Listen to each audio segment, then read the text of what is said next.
اور وہ آج بازار میں رک کر مجلس عام کریں گے اور لوگوں کو دینی تعلیم سے آگاہ کریں گے۔ تو اس تاجر نے کہا کہ اس ملا کا ہمارے بازار کے اندر مجلس عام کرنے کا کیا مقصد ہے؟ تو اس نے کہا اس بات کی تو ہمیں کوئی خبر نہیں، لیکن اس کی باتوں میں کوئی ایسا جادو ہے کہ وہ جس کے خلاف بھی بولنے لگ جائے لوگ اس کے مرید ہو جاتے ہیں، اور سننے میں آیا ہے کہ وہ ہمارے سلطان کے خلاف بہت بولتا ہے۔ یہ سن کر اس تاجر نے کہا کہ اگر اس ملا نے ہمارے سلطان کے خلاف ایک لفظ بھی بولا تو ہم اس کا منہ توڑ دیں گے۔ وہ تاجر نہیں جانتا تھا کہ اس کے سامنے کھڑا گاہک سلطان صلاح الدین ایوبی ہے اور وہ ساری باتیں سن رہا ہے۔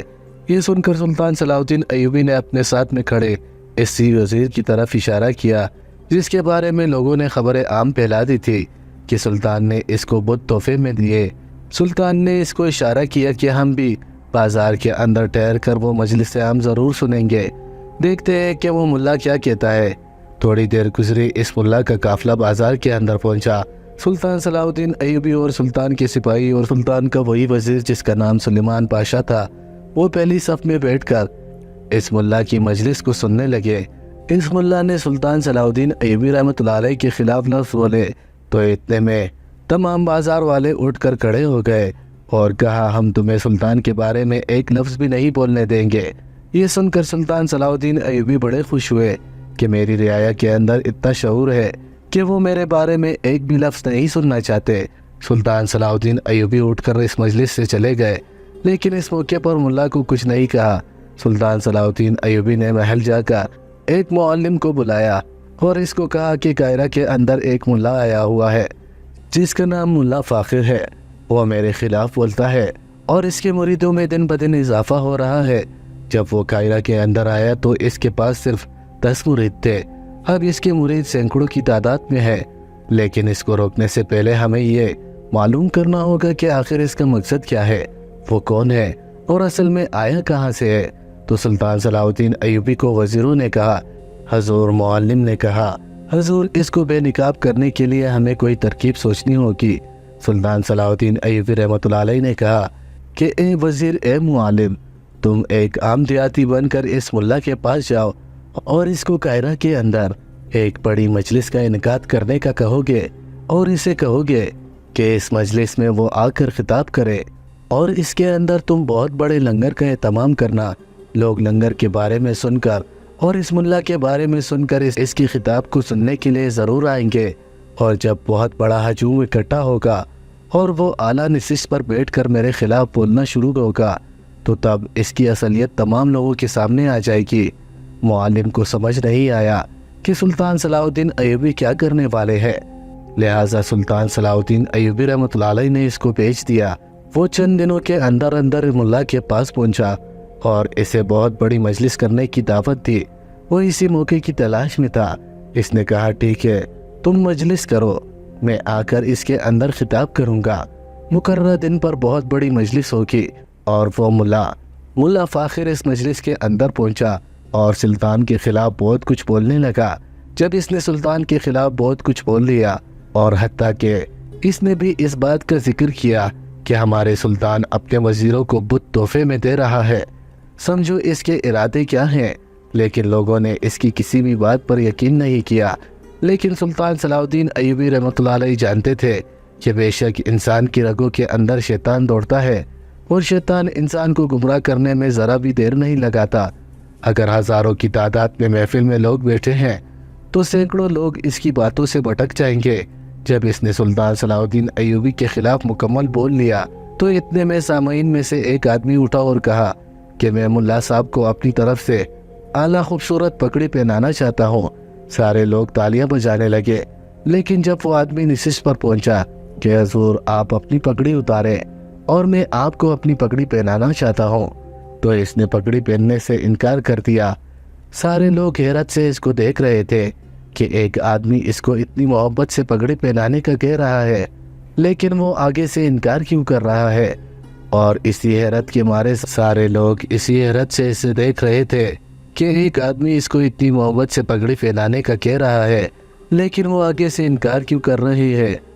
اور اسی حیرت کے تو اتنے میں اس آدمی نے اپنی میان سے تلوار نکالی اور اس کے سر سے پگڑی اڑا دی، اور جب اس کے سر سے پگڑی اٹھی تو اگلی منظر دیکھ کر لوگوں کے پیروں تلے زمین نکل گئی، کیونکہ پگڑی اڑانے والا آدمی کوئی اور نہیں بلکہ وقت کا سلطان تھا۔ اور اگلا منظر یہ تھا کہ جب اس کے سر سے پگڑی اڑی تو اس کے سر کے درمیان میں سلیب کا نشان بنا ہوا تھا جو کہ عیسائیوں کا تھا، اور سارے لوگوں کے سامنے یہ حقیقت کھل گئی کہ وہ ملا فاخر جو خود کو بغداد کا کہہ رہا تھا وہ ملا نہیں تھا بلکہ عیسائیوں کا پادری تھا، جو کہ سلطان کی رعایا میں سلطان کے خلاف زہر اگلنے کے لیے آیا تھا۔ اور جب اس کی اصلیت لوگوں کے سامنے آئی تو سلطان صلاح الدین ایوبی نے سارے لوگوں کے سامنے اس کا سر قلم کر دیا۔ تو اتنے میں سلطان صلاح الدین ایوبی کے وزیر نے کہا، حضور آپ کو کیسے پتہ چل گیا کہ وہ ملا نہیں بلکہ پادری ہے؟ تو سلطان صلاح الدین ایوبی رحمۃ اللہ علیہ نے کہا، پہلے دن جب وہ بازار میں خطاب کر رہا تھا تو میں نے جب اس کے خطاب کو سنا تو اس نے اپنے کچھ لفظوں میں کچھ ایسے لفظ استعمال کیے جس سے مجھے لگا کہ یہ مسلمان نہیں بلکہ غیر مسلم ہے، کیونکہ اس کی آنکھوں میں مجھے وہ روشنی نہیں نظر آ رہی تھی جو کہ ایک ملا کی آنکھوں میں ہونی چاہیے، اور مجھے شک ہو گیا کہ یہ کوئی جاسوس ہے یا پھر کوئی غدار ہے۔ اور اسی طرح سلطان صلاح الدین ایوبی رحمۃ اللہ علیہ نے اس کا سر قلم کر کے سارے لوگوں کے درمیان پھیلے گئے زہر کو ختم کر دیا۔ وقت گزرتا رہا اور ایک دن سلطان صلاح الدین ایوبی رحمۃ اللہ علیہ دربار کے اندر بیٹھے ہوئے تھے اور لوگوں کے مسائل سن رہے تھے۔ اتنے میں سلطان صلاح الدین ایوبی کو باہر ایک بوڑھے بزرگ کے رونے کی آواز سنائی تھی۔ اس کے رونے میں اتنی شدت تھی کہ سلطان صلاح الدین ایوبی کو اپنی نشست پر اٹھنے سے مجبور کر دیا۔ سلطان صلاح الدین ایوبی نے سپاہیوں کو حکم دیا کہ جا کر باہر کھڑے بوڑھے بزرگ کو لے کر آؤ۔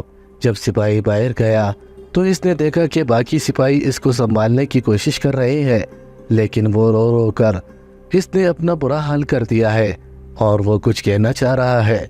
اس سپاہی کے کہنے پر اس بوڑھے بزرگ کو سلطان صلاح الدین ایوبی کے سامنے کھڑا کر دیا گیا، اور جیسے اس کو حاضر کر دیا گیا سلطان نے کہا، بتاؤ آخر آپ اتنی شدت سے کیوں رو رہے ہیں؟ آخر وجہ بتائیں۔ تو اس نے کہا، حضور میرا ایک اکلوتا بیٹا ہے جو کہ نوجوان ہو چکا ہے، 1 ماہ بعد اس کی شادی ہونے والی ہے، اس کا نکاح ہو چکا ہے اور اس کی شادی کی تیاریاں ہو چکی ہیں، رخصتی کو 1 مہینہ رہ گیا ہے، لیکن حضور میرے بیٹے کو کوئی ایسی بیماری ہوئی کہ وہ درد کی شدت میں تڑپ رہا ہے۔ وہ کہتا ہے کہ میرے اندر سے کچھ ایسا ہے جس نے مجھے کوئی چیز چبائی ہوئی ہے اور اس کو کئی دن سے سکون نہیں ملا، وہ 1 دن بھی نہیں سو پایا۔ تو سلطان صلاح الدین ایوبی نے کہا، بابا جی آپ اس کو کسی بڑے سے حکیم کے پاس لے کر جائیں، اللہ اس کو شفا دے گا۔ تو اس بوڑھے بزرگ نے کہا، حضور میں اس کو بڑے بڑے حکیموں کے پاس لے کر گیا لیکن کوئی بھی حکیم اس کا علاج تلاش نہیں کر سکا، حضور آپ ہی میرے بیٹے کو بچا لیں، میں نے سنا ہے کہ آپ کے دربار سے کبھی کوئی خالی ہاتھ نہیں گیا۔ سلطان معظم میں آج آپ سے اپنے بیٹے کی زندگی مانگنا چاہتا ہوں۔ یہ سن کر سلطان صلاح الدین ایوبی نے کہا، استغفر اللہ، بابا جی موت اور زندگی تو اللہ کے ہاتھ میں ہے، یہ آپ کیا کہہ رہے ہیں؟ تو اس بوڑھے بزرگ نے کہا، سلطان معظم آپ کچھ بھی کر کے میرے بیٹے کو بچا لیں۔ تو سلطان صلاح الدین ایوبی نے کہا، تمہارا بیٹا اس وقت کہاں ہے؟ تو اس نے کہا، حضور باہر میرے گاؤں کے چند لوگ اس کو لے کر کھڑے ہیں۔ تو سلطان صلاح الدین ایوبی نے کہا کہ تم اس کو شفا خانے کے اندر لے آؤ، میں شاہی حکیم کو بلواتا ہوں۔ اس بوڑھے بزرگ کے بیٹے کو شفا خانے کے اندر لایا گیا۔ اتنے میں شاہی حکیم سلطان صلاح الدین ایوبی کے کہنے پر پہنچ گیا تھا۔ سلطان صلاح الدین ایوبی اپنے شاہی حکیم کے ساتھ شفا خانے کے اندر موجود تھے۔ اس بوڑھے بزرگ کا نوجوان حسین و جمیل بیٹا درد کی شدت سے تڑپ رہا تھا۔ سلطان صلاح الدین ایوبی نے شاہی حکیم کو کہا کہ اب کچھ کر کے اس بوڑھے بزرگ کے بیٹے کا علاج کریں اور اس کو بچا لیں۔ تو اس نے کہا، حضور علاج کرنا سنت ہے لیکن زندگی اور موت اللہ کے ہاتھ میں ہے۔ سلطان صلاح الدین ایوبی نے بوڑھے بزرگ کو سہارا دیا۔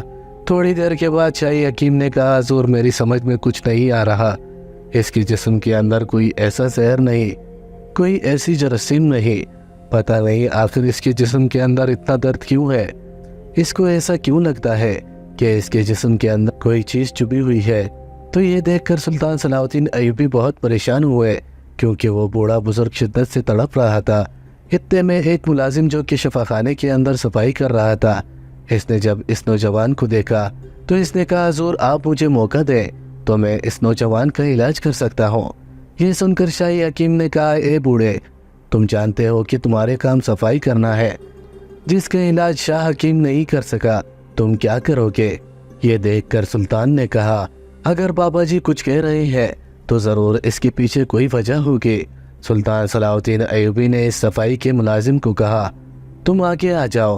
اس نے اس نوجوان کا معائنہ کیا اور کہا حضور آپ ایک اونٹ کے گوشت کا ٹکڑا اور ایک داغے لے آئے، میں اس نوجوان کا علاج کر دیتا ہوں، اور اس کے ساتھ میں ایک کوئی نکیلی چیز بھی ہو۔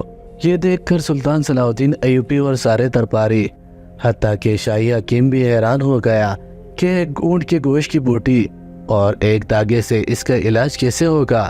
بہرحال اس کے کہنے پر ایک اونٹ کی بوٹی کا فوری بندوبست کیا گیا اور ایک داغا لایا گیا۔ اس ملازم نے داغے کو اونٹ کی بوٹی کے ساتھ نوکیلی چیز کی مدد سے باندھ دیا اور پھر اس تڑپتے ہوئے نوجوان کو کہا کہ تم بیٹھ جاؤ۔ وہ لیٹا ہوا تھا۔ اس کے بوڑھے باپ نے اسے سہارا دیا اور وہ اپنے باپ کے سہارے بیٹھ گیا۔ تو اس بوڑھے ملازم نے کہا بیٹا یہ گوشت کا ٹکڑا تم نگل لو، اپنے منہ میں ڈالو اور اس کو نگل لو۔ اس نے وہ گوشت کا ٹکڑا اس کے منہ میں دے دیا اور اس گوشت کے ٹکڑے کے ساتھ باندھے ہوئے داغے کا آخری سرا اپنے ہاتھ میں لے لیا۔ جب اس نوجوان نے اونٹ کی بوٹی کو اپنے منہ میں نگل لیا تو تھوڑی دیر بعد اس نے داغے سے وہ دوبارہ بوٹی کھینچ لی، اور جب اس نے وہ بوٹی کھینچی تو دیکھ کر سارے درباریوں کے پیروں تلے زمین نکل گئی اور وہ نوجوان بالکل صحت مند ہو گیا۔ تو جب سلطان صلاح الدین ایوبی نے دیکھا کہ جو اس نے بوٹی کھینچی تھی اس بوٹی کے اوپر ایک گندا سا کیڑا جو کہ اکثر اوقات اونٹوں کے جسم پر پایا جاتا ہے اور وہ اونٹ کے گوشت کا عاشق ہوتا ہے، وہ اس بوٹی کے ساتھ چمٹا ہوا تھا۔ یہ دیکھ کر سلطان صلاح الدین ایوبی نے اس بوڑھے ملازم کو کہا بابا جان یہ کیا ماجرا ہے؟ آخر آپ نے اتنی بڑی بیماری کا علاج کیسے کر لیا؟ آپ کو کیسے پتہ چلا کہ یہ کیڑا اس کے معدے کے اندر چمٹا ہوا ہے؟ تو آپ کو کیسا پتہ چلا؟ تو اس نے کہا حضور جب میں نے اس بوڑھے بزرگ کو دیکھا تو اس کے جسم پر اونٹ کے بال تھے، مجھے پتہ چل گیا کہ ضرور یہ اونٹ پر سواری کرتے ہیں، اور یہ جو کیڑا ہوتا ہے یہ اکثر اوقات اونٹ کے جسم پر ہوتا ہے، اور یہ کسی ذریعے وہ کیڑا جسے چیچڑ کہتے ہیں وہ اس کے معدے کے اندر چلا گیا، اور معدے کے اندر جاتے ہی اس نے معدے پر اپنے دانت چبا دیے اور اس کو شدید تکلیف ہونے لگی۔ لیکن کسی حکیم کے سمجھ میں نہیں آیا کہ آخر اس کے معدے کے اندر کیا ہے، لیکن مجھے پتہ چل گیا اور میں نے اس لیے گوشت کی بوٹی لینے کے لیے کہا۔ وہ کیڑا اونٹ کے گوشت کا بہت شوقین ہوتا ہے، اور جیسے ہی وہ بوٹی معدے کے اندر گئی وہ کیڑا اس بوٹی کا اندھا شوقین ہوتا ہے، اور اس نے وہ معدے کو چھوڑ کر اس بوٹی کے ساتھ چمٹ گیا، اور میں نے جب داغے سے وہ بوٹی باہر کھینچی تو وہ کیڑا بھی اس کے ساتھ باہر آ گیا، اور یہ نوجوان اس درد سے چھٹکارا پا گیا۔ یہ دیکھ کر سلطان صلاح الدین ایوبی اس بوڑھے بزرگ کی عقل مندی سے اتنا حیران ہوئے کہ سلطان صلاح الدین ایوبی نے اس کو اس شاہی حکیم کا شاگرد بنا دیا اور کہا کہ جب یہ شاہی حکیم علاج کرنے کے قابل نہیں رہے گا تو پھر تمہیں اس محل کے اندر شاہی حکیم تعینات کر دیا گیا۔ دوستو یہاں آپ کو ایک تاجر کا دلچسپ اور منفرد واقعہ سناتے ہیں جو پورے مصر کے اندر مشہور تھا۔ ایک دفعہ سلطان صلاح الدین ایوبی رحمۃ اللہ علیہ نے دربار کے اندر مصر کے مشہور اسکندریہ شہر کا سب سے مشہور اور کامیاب تاجروں کو دربار کے اندر بلائے اور انہیں اجلاس میں شرکت ہونے کی دعوت دی گئی، اور اس موقع پر سلطان صلاح الدین ایوبی رحمۃ اللہ علیہ نے ان کو اپنی کامیابی پر قیمتی تحفے دیے۔ تو اتنے میں سلطان صلاح الدین ایوبی رحمۃ اللہ علیہ نے ایک تاجر کو دیکھا کہ جو بہت ہی با اخلاق اور اس کا چہرہ پرسکون تھا اور اس کے اندر بہت سادگی تھی۔ حالانکہ وہ اسکندریہ شہر کا بہت بڑا تاجر تھا، لیکن اس کے اندر اتنی سادگی تھی کہ وہ لباس سے ایک عام مزدور لگ رہا تھا۔ سلطان صلاح الدین ایوبی رحمۃ اللہ علیہ نے اس کو کہا کہ تم اپنی زندگی کا کوئی ایسا منفرد اور دلچسپ واقعہ سناؤ جو لوگوں کے دلوں کو طاقتور بنا دے۔ تو اس نے کہا حضور آج سے 10 سال پہلے اس اسکندریہ کے بازار کے اندر میں چمڑے کی تجارت کا کام کرتا تھا۔ میرے بازار کے کونے میں ایک دکان تھی، اور میری دکان اسکندریہ کے اندر چمڑے کی بہت بڑی دکان تھی۔ حضور ایک دن میں دکان میں بیٹھا ہوا تھا کہ ایک 5 سال کی چھوٹی سی بچی میرے دکان پر آئی۔ میں نے اس کے ہاتھ میں دیکھا کہ اس نے کپڑے میں کوئی کھانا باندھا ہوا تھا۔ میں نے سوچا کہ ویسے گزر رہی ہوگی۔ میں اپنے گاہکوں کے ساتھ مصروف ہوا اور اتنے میں وہ بچی کہیں غائب ہو گئی۔ میں نے سوچا کہ وہ آگے بڑھ گئی ہوگی،